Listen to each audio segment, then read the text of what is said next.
ಸಾಹೇಬ್ರ ಮುಂದೆ ಹೇಳಿ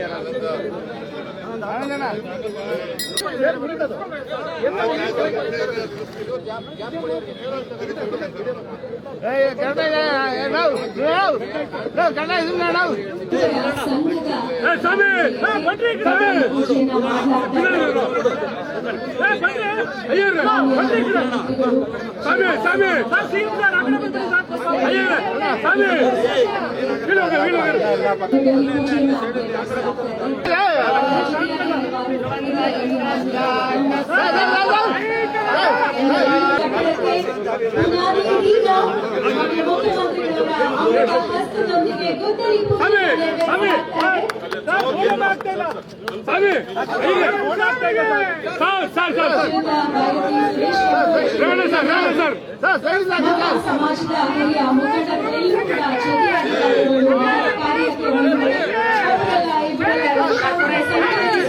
ನಿರಂತರವಾಗಿ 50 ವರ್ಷಗಳಿಂದ ವಿದ್ಯಾರ್ಥಿಗಳು ತಮ್ಮ ಜೀವನವನ್ನು ರೂಪಿಸಿಕೊಂಡಿದ್ದಾರೆ.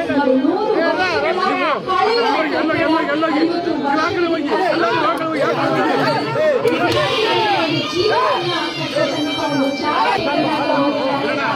100 ಮಾರ್ಗದರ್ಶನ ಬೇಕಾಗುತ್ತೋ ಎಲ್ಲವನ್ನ ಮಾಡಿ ಒಂದು ಭವ್ಯವಾದಂತಹ ವಿದ್ಯಾರ್ಥಿ ನಿಲಯವನ್ನ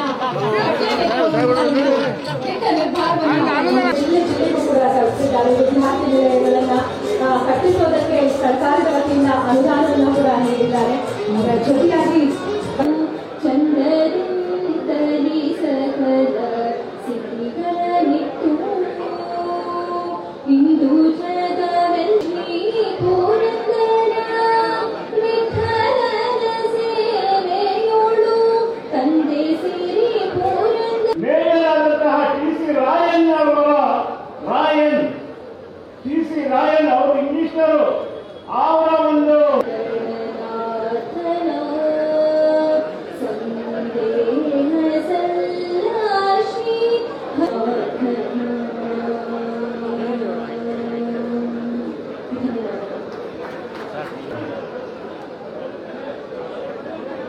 ಭಕ್ತ ಕನಕದಾಸರ ಪಾದಾರವಿಂದಗಳಿಗೆ ಭಕ್ತಿಪೂರ್ವಕವಾಗಿ ಸ್ವಾಗತವನ್ನು ವಹಿಸ್ತಾ ಇದ್ದೇನೆ.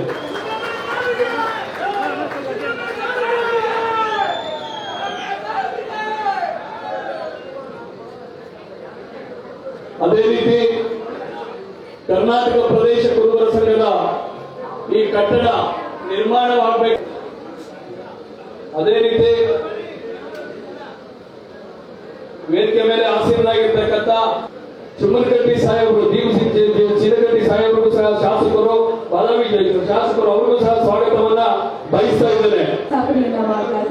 ಇದೀಗ ಕಾರ್ಯಕ್ರಮದ ಉದ್ಘಾಟನೆ ಜ್ಯೋತಿಯನ್ನ ಬೆಳಗಿಸುವ ಮೂಲಕ ಪೂಜ್ಯರ ಸಮ್ಮುಖದಲ್ಲಿ ಮಾನ್ಯ ಮುಖ್ಯಮಂತ್ರಿಗಳ ಅಮೃತ ಹಸ್ತದಿಂದ ಇನ್ನು ಉಳಿದ ಎಲ್ಲ ಗಣ್ಯರ ಒಂದು ಅಮೃತ ಹಸ್ತದೊಂದಿಗೆ ಇದೀಗ ಜ್ಯೋತಿಯನ್ನ ಬೆಳಗಿಸಿದ ಕಾರ್ಯಕ್ರಮಕ್ಕೆ ಉದ್ಘಾಟನೆಯನ್ನ ನೆರವೇರಿಸಲಾಗ್ತಾ ಇದೆ.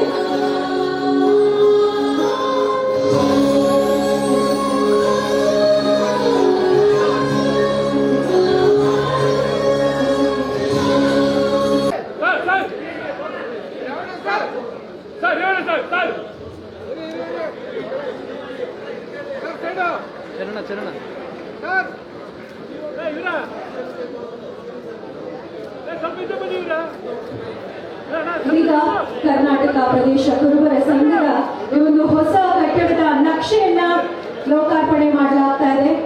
ಪೂಜ್ಯರ ಒಂದು ಸಾನ್ನಿಧ್ಯದಲ್ಲಿ ಮಾನ್ಯ ಮುಖ್ಯಮಂತ್ರಿಗಳ ಅಮೃತ ಹಸ್ತದಿಂದ ಸಚಿವರಾಗಿರುವಂತಹ ಶ್ರೀ ಸುರೇಶ್ ಅವರು ಕೂಡ ಇದ್ದಾರೆ.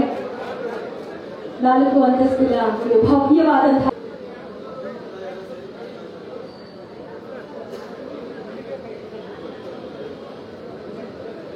ನಮ್ಮ ನಿಮ್ಮೆಲ್ಲರ ನಾಯಕರಾದಂತಹ ಸಿದ್ದರಾಮಯ್ಯನವರೇ ಹಾಗೂ ಈ ವೇದಿಕೆ ಮೇಲೆ ಆಸೀನರಾಗಿರ್ತಕ್ಕಂತಹ ಎಲ್ಲ ಸಂಘಕ್ಕೆ ಮಾರ್ಗದರ್ಶನ ನೀಡಬೇಕಂತಂದ್ರೆ ಒಬ್ಬರು ಇರಲೇಬೇಕಾಗ್ತದೆ. ಆ ದೃಷ್ಟಿಯಲ್ಲಿ ನಾವು ಮುಖ್ಯಮಂತ್ರಿಗಳ ಒಂದು ನಿರ್ದೇಶಕರುಗಳೇ ಹಾಗೂ ಎಲ್ಲಾ ಜಿಲ್ಲೆಗಳಿಂದ ಆಗಮಿಸಿರ್ತಕ್ಕಂತಹ ಜಿಲ್ಲಾ ಸಂಘಗಳ ಪದಾಧಿಕಾರಿಗಳಲ್ಲಿ ನಮ್ಮ ಒಂದು ಸಮಾಜಕ್ಕೆ ನಮ್ಮ ಸಮಾಜದ ಕೋರಿಕೆಯನ್ನ ಪರಿಗಣಿಸಿ ಈ ಒಂದು ಜಾಗವನ್ನು ನೀಡಲು ಪೂರ್ಣಗೊಳಿಸೋದಕ್ಕೆ ಸುಮಾರು 7-8 ವರ್ಷಗಳು ತಗತ್ತು. ಈ ಒಂದು 7-8 ವರ್ಷಗಳ ನಂತರ ಈ ಒಂದು ಕಟ್ಟಡದಲ್ಲಿ ವಿದ್ಯಾರ್ಥಿ ಇಂಥ ಒಂದು ಬಿಲ್ಡಿಂಗ್ ಅನ್ನ ನೆಲಸಮ ಮಾಡಿ ಅದಕ್ಕಿಂತ ಚೆನ್ನಾಗಿರುವಂತದ್ದು ಈ ಒಂದು ಕಾಲಕ್ಕೆ ತಕ್ಕಂತಹ ಒಂದು ಬಿಲ್ಡಿಂಗ್ ಅನ್ನ ಮಾಡುವ